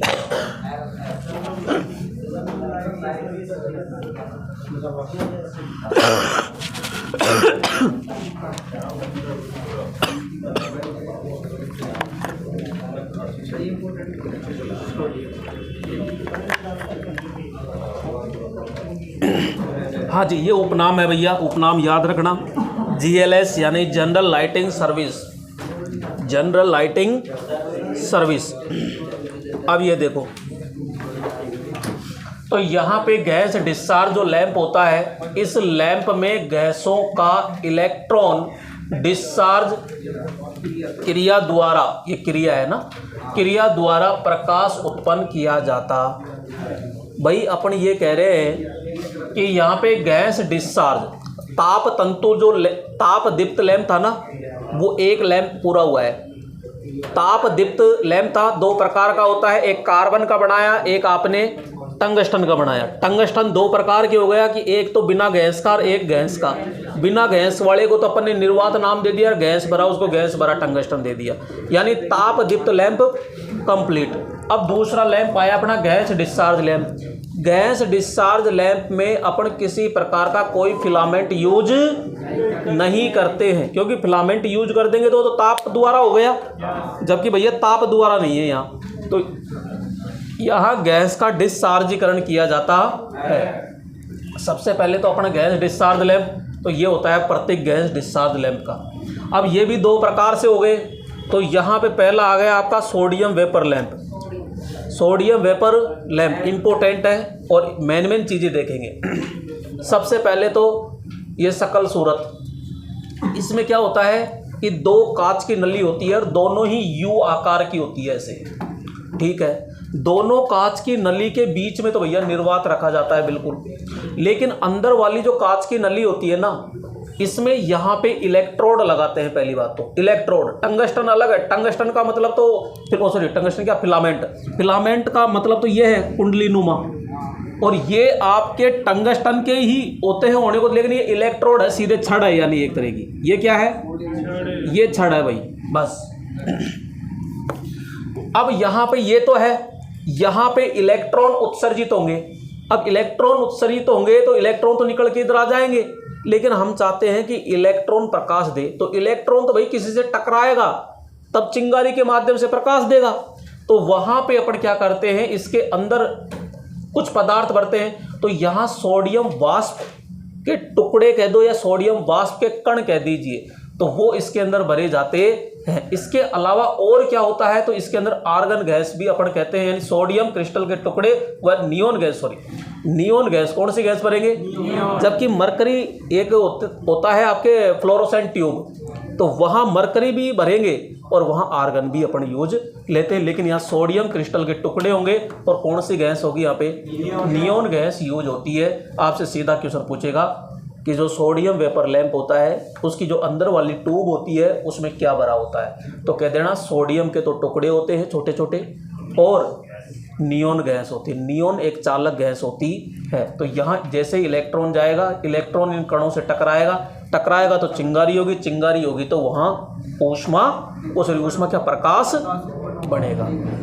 अब ये जो लैंप है ये शुरू में हल्का सा लाल गुलाबी प्रकाश देता है। क्यों देता है, क्योंकि इसके इलेक्ट्रोड हल्का सा गर्म होते हैं, तो यहाँ पे इलेक्ट्रोड के कारण हल्का सा लाल गुलाबी प्रकाश देखने को मिलता है और फिर धीरे धीरे ये गर्म होता है तो गैस का आयनीकरण होता है। अगर इस लैंप को उल्टा लटका दिया जाए या फिर यूं खड़ा कर दिया जाए तो भाई इसमें जो कण भरे हुए हैं उल्टा लटका देंगे तो नीचे इसकी तली में आ जाएंगे, और तली में आ जाएंगे तो बीच में टकराएगा ही नहीं, केवल इस जगह टकराएगा, तो क्या पूरा प्रकाश मिल जाएगा आपको। तो ध्यान रखना, इस लैंप को केवल ऐसे क्षैतिज अवस्था में ही लगाया जाता, ये फिक्स है। इस सोडियम वेपर लैंप को हमेशा किस अवस्था में या किस कंडीशन में लगाया जाता है, तो क्षैतिज अवस्था में लगाया जाता है। आपसे ये भी कह सकता है कि सोडियम वेपर लैंप को उल्टा या फिर सीधा, भाई उल्टा का मतलब तो ये हो गया और सीधा का मतलब ये हो गया, लेकिन है तो उधर्व स्थिति। अगर उधर्व स्थिति में लगा दिया जाता है तो यह पूर्ण प्रकाश उत्पन्न नहीं करेगा। अब यहाँ पे घरों में तो 230 है, ठीक, लेकिन 230 पे ये कार्य नहीं करता है। शुरू में इसको उच्च वोल्टेज देना पड़ता, तो उच्च वोल्टेज देना पड़ता है तो उसके लिए ट्रांसफार्मर यूज करेंगे, और ये क्या है, निम्न वोल्टेज को अधिक वोल्टेज में बदल देगा, तो ये लगभग 350 से 400 वोल्टेज में आउटपुट देता है। बाद में कम कर देगा, लेकिन स्टार्टिंग वोल्टेज ज़्यादा होती है। तो यहाँ AC सप्लाई देंगे, और AC सप्लाई यहाँ पावर फैक्टर में वृद्धि करने के लिए, पावर फैक्टर सुधारने के लिए कैपेसिटर भी लगाते। अब याद क्या क्या करना है वो देखो। सबसे पहले तो सप्लाई, तो सिंगल फेज AC सप्लाई होगी 230 वोल्टेज होगी, ठीक है। दूसरा होता है वाट क्षमता, तो भैया सोडियम वेपर लैंप जो है अलग अलग वाट में होता है, 45, 60, 85 और 140। ये डायरेक्ट याद रख सकते हो, 45 से 140 वाट में होता है। आंतरिक व बाहरी ट्यूब यू आकार की होती है और क्वार्टर कांच की बनी होगी, कोई दिक्कत नहीं है। आंतरिक ट्यूब के मध्य नियोन गैस भरेंगे, प्लस में क्या भरेंगे, सोडियम क्रिस्टल के टुकड़े भरे होते हैं। अब इलेक्ट्रोड किसके बने होंगे, तो भाई इलेक्ट्रोड तो टंगस्टन के ही होते हैं। इलेक्ट्रोड तो टंगस्टन के।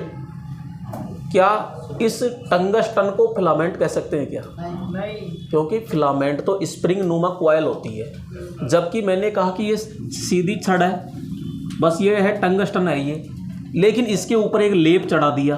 क्यों चढ़ा दिया, तो यहाँ सोडियम ऑक्साइड का क्या चढ़ा देते हैं, लेप चढ़ा देते हैं। आलेपित का मतलब होता है लेप, तो यहाँ ऑक्साइड, ये सोडियम ऑक्साइड का लेप चढ़ा दिया जाता है, और है तो किसका, टंगस्टन का। यहाँ से इलेक्ट्रॉन्स क्या होते हैं, उत्सर्जित होते हैं। अब यूज कहाँ करोगे, तो भाई साहब चौराहे पे, पार्कों में, औद्योगिक क्षेत्र है, रोड लाइट, आजकल तो खैर बंद हो गए, आजकल तो LED लग गई जगह जगह, तो पहले यूज करते थे। दक्षता कितनी है, 40 से 50 ल्यूमन प्रति वाट होता है। आयु इसकी 3500 घंटे, तापमान इसका 300 डिग्री सेंटीग्रेड होता है।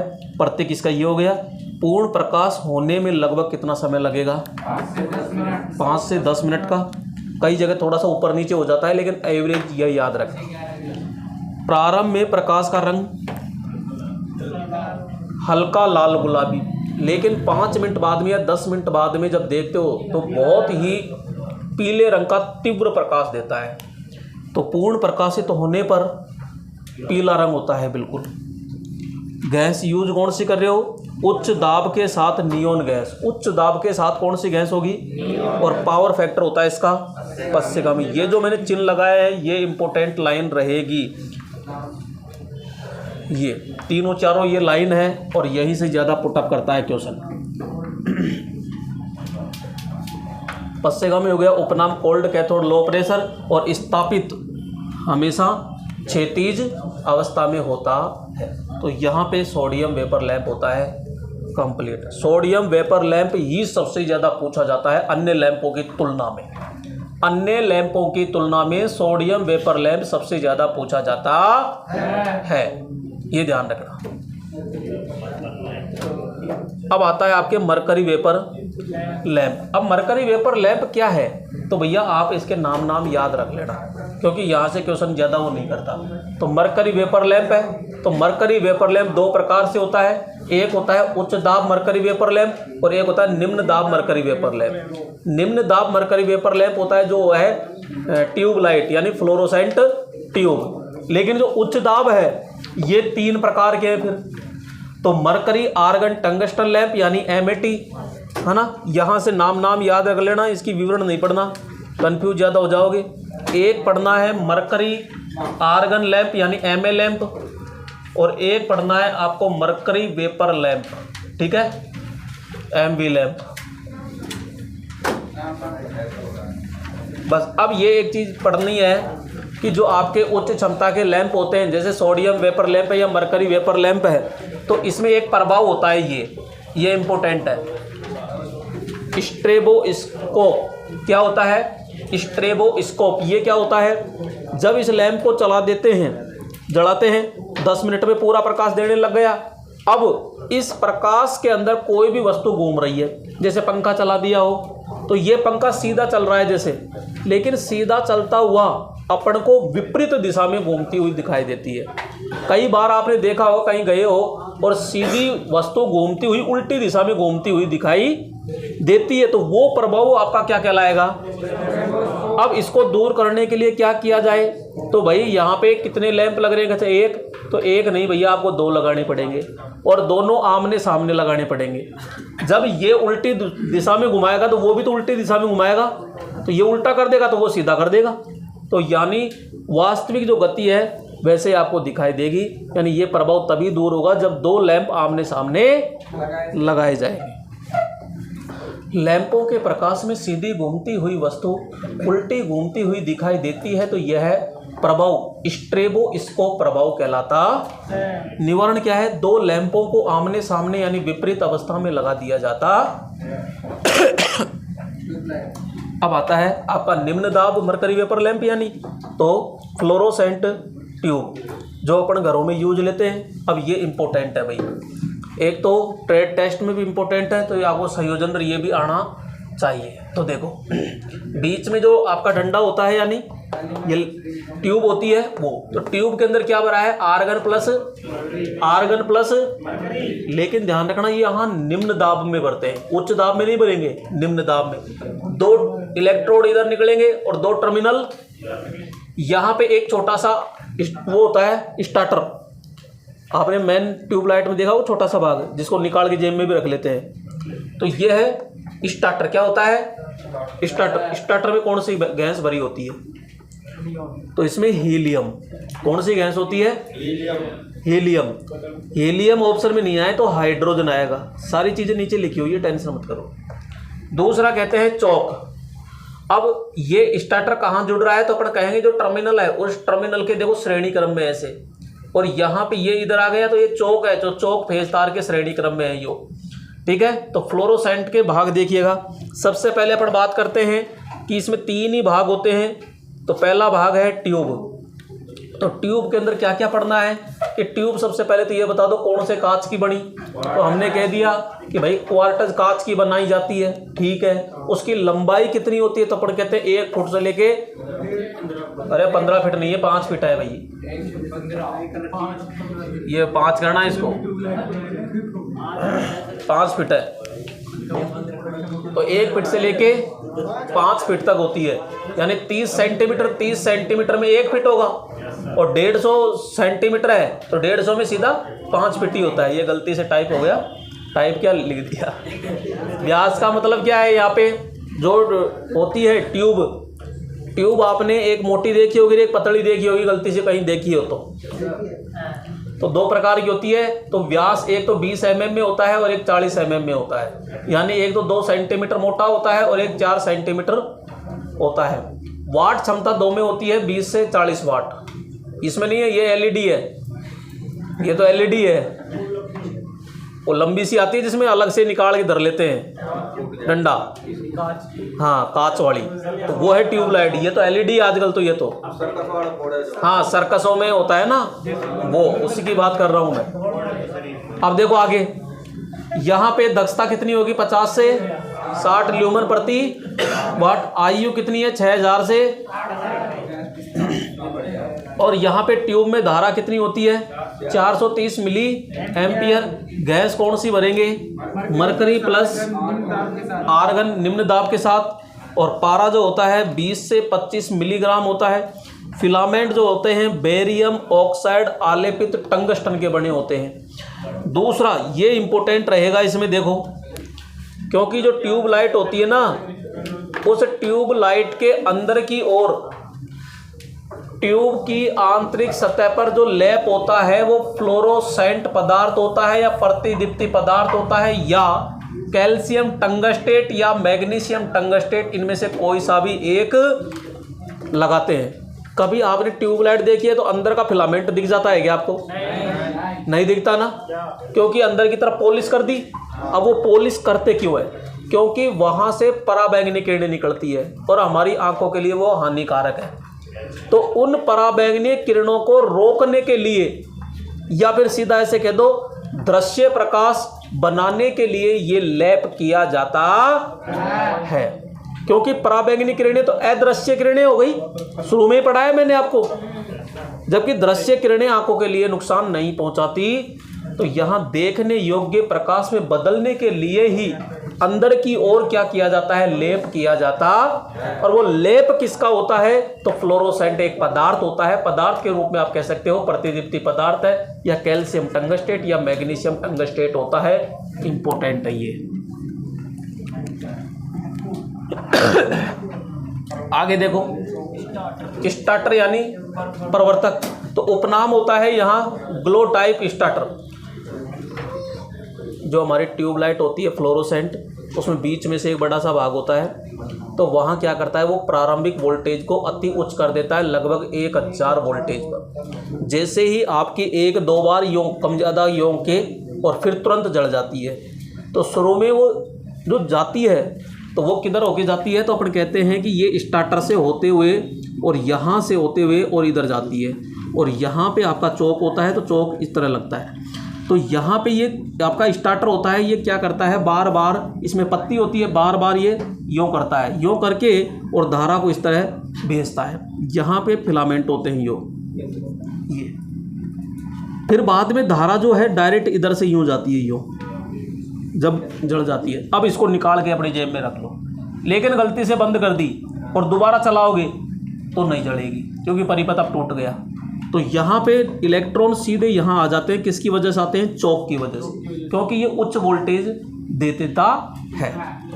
तो स्टार्टर क्या है, ग्लो लैंप। तो ये द्विधात्विक पत्ती होती है यहाँ पे। और गैस कौन सी भरेंगे स्टार्टर में, हीलियम ऑप्शन में नहीं है तो हाइड्रोजन भरेंगे। और प्रति मिनट भैया 15 से 20 बार यानी परिपथ को ऑन ऑफ करता है।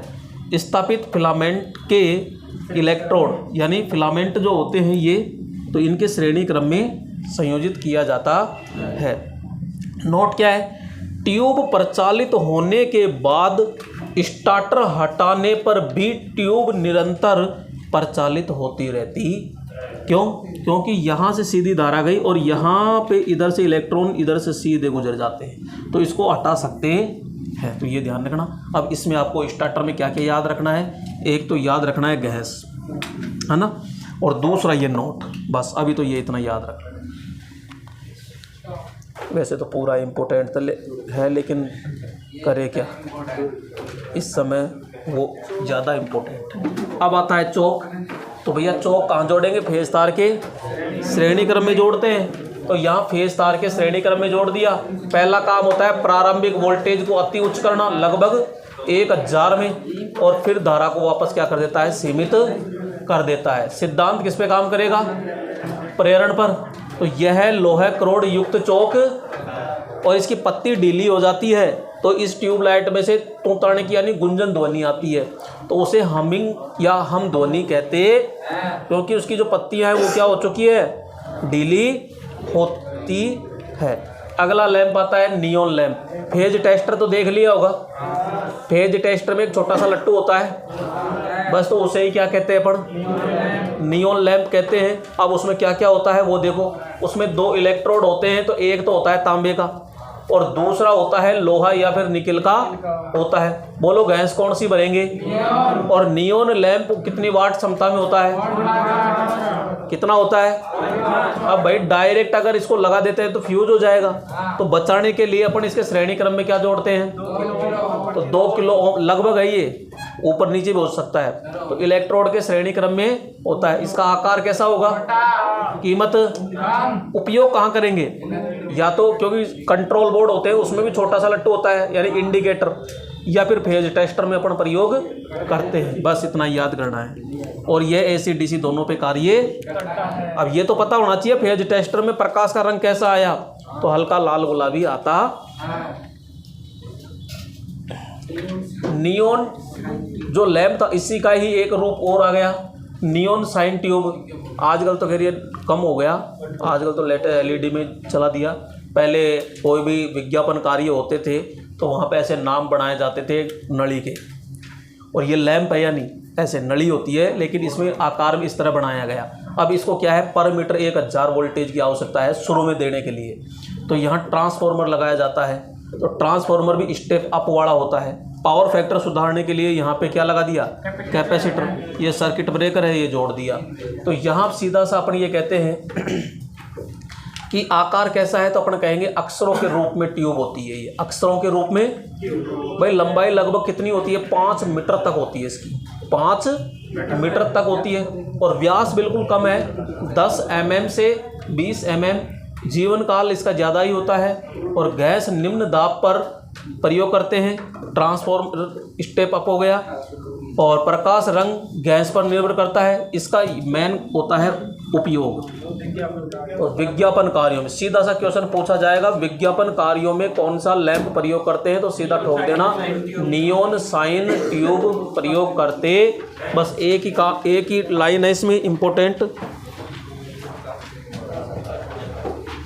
अब आता है ये आर्क लैंप, ये इम्पोर्टेंट है भाई। सीधा आर्क लैंप से एक क्वेश्चन पहला निकालेगा कि आर्क लैंप में जो इलेक्ट्रोड होते हैं वो किसके बने होते हैं, तो ये सबसे ज़्यादा पूछा जाएगा। तो देखो यहाँ पे, तो यहाँ पर कहते हैं कि इलेक्ट्रोड तो किसके बनेंगे, ये लाइन इम्पोर्टेंट है, ठीक है।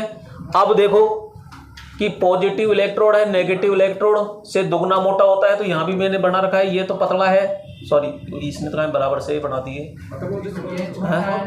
यानी कि देखो ये अरे छोटा ऐसे साइज में नहीं, मोटा पतला की बात है, ये लगभग इतना है ऐसे,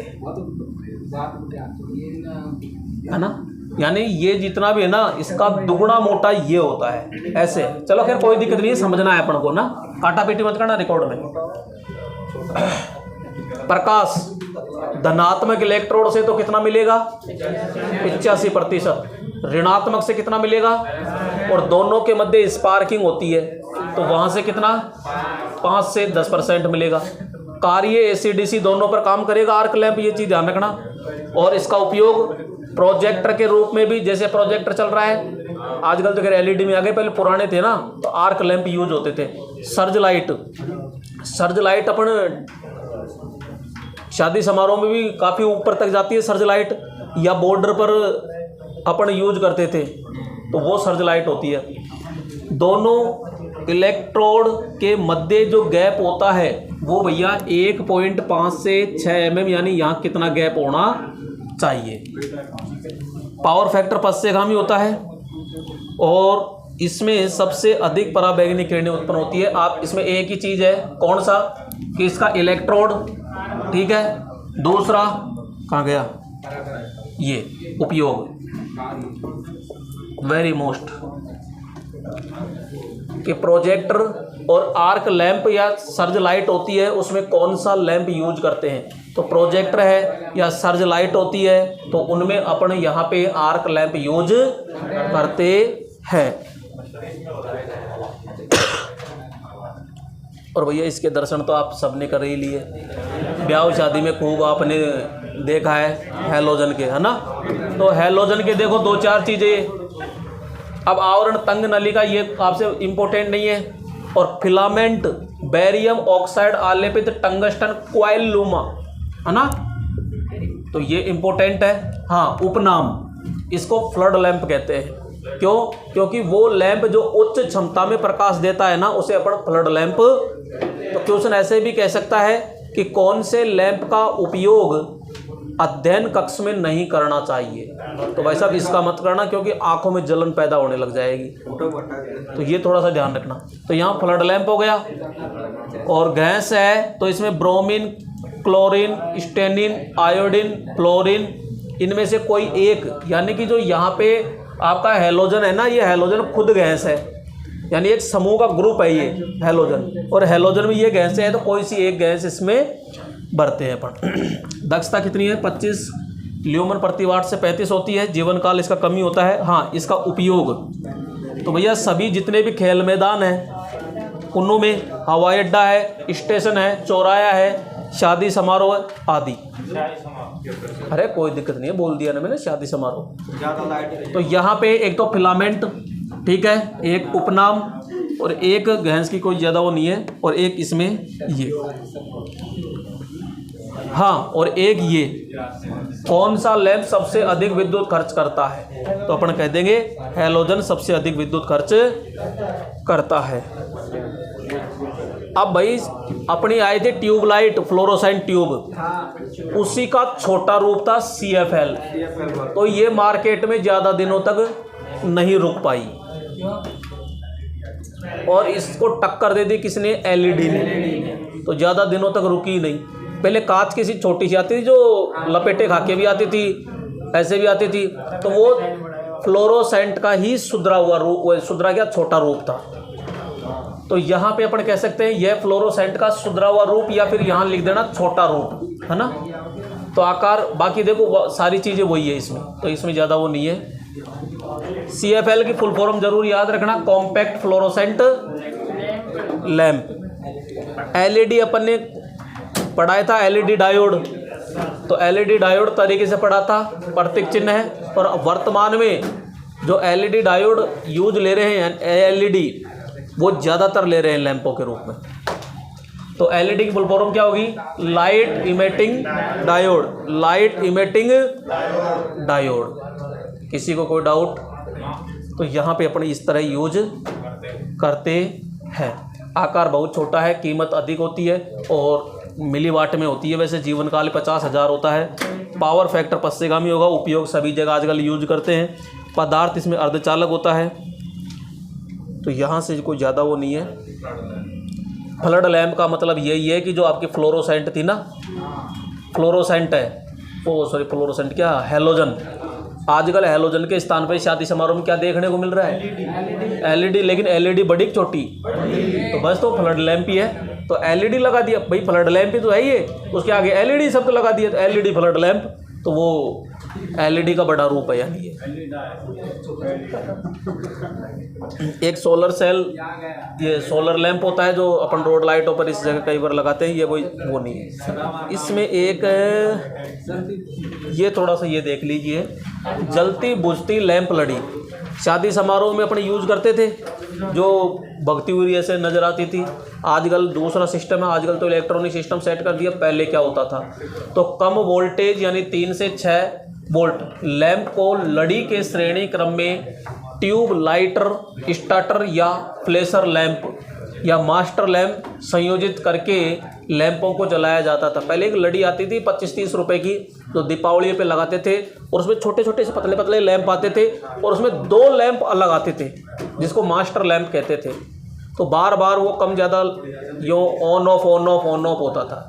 तो वहाँ पे उसको मास्टर लैंप कहते हैं, और मास्टर लैंप कह दो या लाइटर स्टार्टर कह दो या फ्लैशर स्टार्टर कह दो।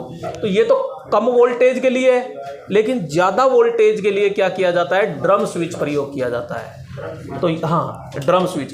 तो लैंप लड़ी में 5% अधिक लैंप प्रयोग करते हैं, क्योंकि 5% इसलिए करते हैं क्योंकि वोल्टेज में 5% ऊपर नीचे चढ़ा होता है, इसलिए अत्यधिक 5% अधिक लैंप लगाए जाते हैं। उच्च वोल्टेज क्षमता के लैंपों की लड़ी में ड्रम स्विच, जैसे 100 वाट के 60 वाट के लड़ी बनाते हैं, वो भी रनिंग अवस्था में होती है, तो वहाँ उसके लिए जो बनाया जाता है वो कौन सा स्विच होता है, ड्रम स्विच। अब दोस्तों यहाँ एक ये क्वेश्चन बार बार रिपीट होता रहता है, यहाँ से न्यूमेरिकल का क्वेश्चन ये पूछा जाता है, सजावटी लैंप लड़ी में लैंपों की संख्या कैसे ज्ञात करें। तो भैया सूत्र यही है, सीधा सा लैंप संख्या निकालना है तो सप्लाई वोल्टेज देगा एक तो कि 230 है, 240 है, 250 है, 150 है, 200 है, कितनी भी है, और एक लैंप का वोल्टेज दे देगा कि एक लैंप है जिसका 6 वोल्टेज है, 8 वोल्टेज है, जितना भी है, और उसको 105/100 से इंटू कर दो, हो गया कल्याण। वैसे ये जो सूत्र है ना, इसी को छोटा करके ये बनाया है, सप्लाई वोल्टेज बटा एक लैंप का वोल्टेज प्लस सप्लाई वोल्टेज बटा एक लैंप का वोल्टेज इंटू 5%। चाहे इससे कर दो और चाहे इससे कर दो, तो बेटर आपके लिए ये रहेगा, एक ही याद करना है। अब देखो यहाँ पे अपन कहते हैं न्यूमेरिकल देख ही लेते हैं।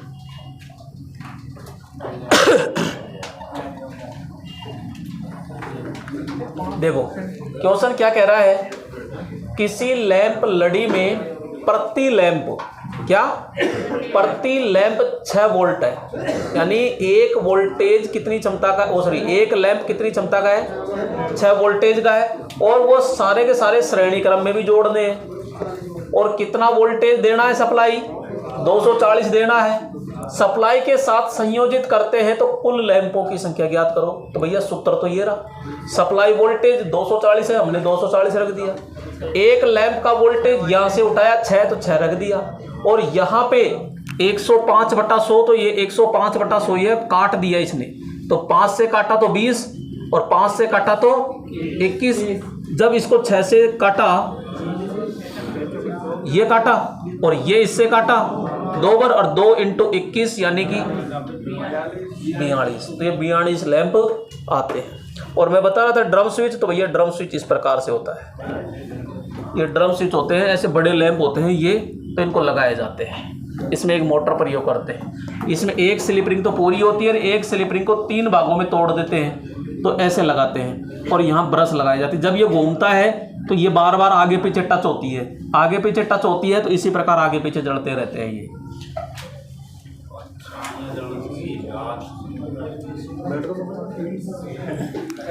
प्रकाश का रंग मापने के लिए गिल्डसन फिल्कर मीटर प्रयोग करते हैं, तो थोड़ा सा याद रखना, ये वैसे इंपॉर्टेंट नहीं है ना।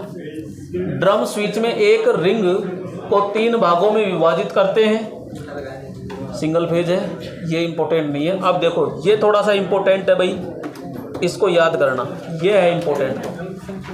देखो एक तरफ तो गैस भरेगा और एक तरफ रंग पूछेगा, तो भाई नियोन गैस दे दे तो रंग कौन सा होगा, और नियोन के साथ में आर्गन मिला दे तो, और यहाँ मरकरी प्लस आर्गन कर दे तो हीलियम में, सोडियम में नियोन प्लस मरकरी और नियोन प्लस हीलियम। अब ये तो क्या है, गैस है, और गैस नहीं दे और वो पदार्थ दे, यानी ये कण दे दे इस तरह, तो मौलिक कण, तो कैडमियम में कौन सा देगा, यानी कैडमियम बोरेट होगा वो गुलाबी, कैल्शियम सिलिकेट हो तो गुलाबी, और जिंक सिलिकेट, और मैग्नीशियम टंगस्टेट, कैल्शियम टंगस्टेट, और जस्ता बेरिलियम।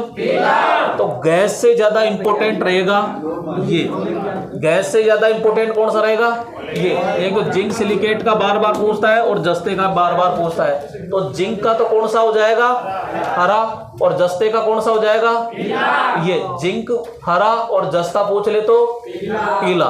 तो यहाँ पे ये जो चैप्टर है आपका लैंप वाला, तो यहाँ से क्वेश्चन बार बार रिपीट होते हैं, तो आप इसे तरीके से, क्योंकि वीडियो है तो यहाँ आप इसको 2-3 बार रिपीट करके देखना तरीके से, तो धीरे पूरा समझ में आ जाएगा।